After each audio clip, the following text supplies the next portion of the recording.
Hi everybody.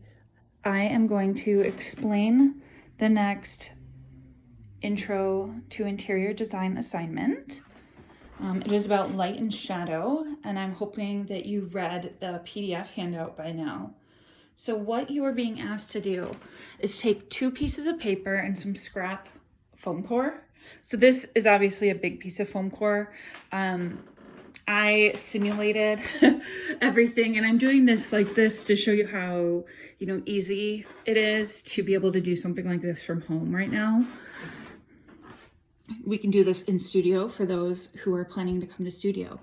But you will be essentially just taking your foam core and your paper and playing with different shapes. So foam core can be scored and folded. It's rigid, it can be structural. Paper can be twisted and folded and bent. And it's very plastic, bendable material, and it's thin. So think about the material properties of each one of these items and play with different shapes and forms and different types of lighting and see the effect on the shadows, particularly outside. So today it's actually storming outside. So I'm doing it in here, and you can build your item in here and test with just some overhead lighting or a spotlight of some kind, or even your phone for the flashlight. That's an interesting composition. And then the assignment is asking you to take a few photos of your structure from outside at different times of day. So you will need to take your item outside and put it anywhere. Doesn't matter if it's in the grass, if it's on the pavement or a table, anywhere. And think about the positioning and where the sun is hitting it. So in the morning, how is the sun hitting this? In the afternoon and in the evening? You'll keep it in the same spot. You don't have to leave it outside all day. You can just bring it back to that spot and set it up again, because the sun kind of goes like this throughout the day. And so it will move and it will focus light on specific parts of your structure. So it will create light and shadow effects differently throughout the day. And so play with the structure.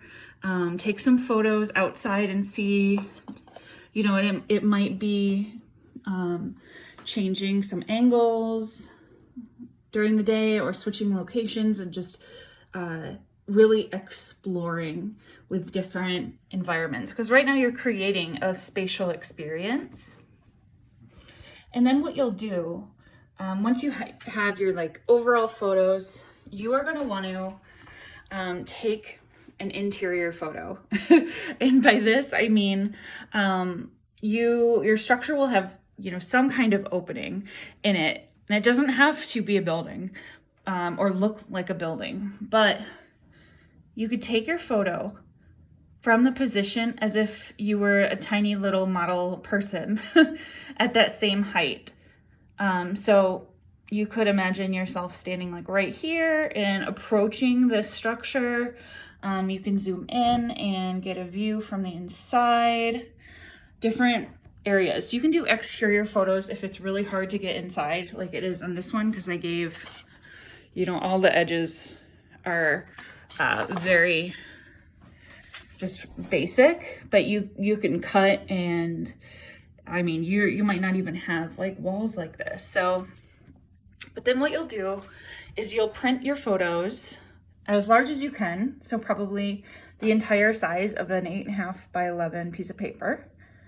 And you will put some trace paper over it and draw an interior environment over it.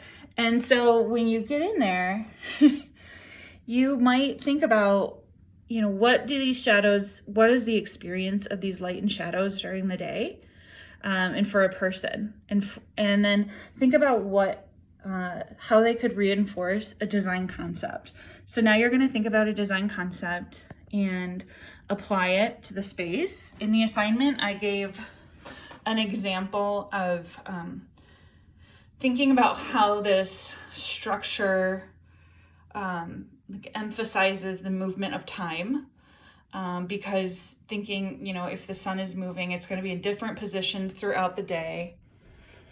This building or this structure could have very specific openings that captures the sunlight at that specific time. So the impact of the interior space is determined by the location of the openings and the orientation of the structure on the site.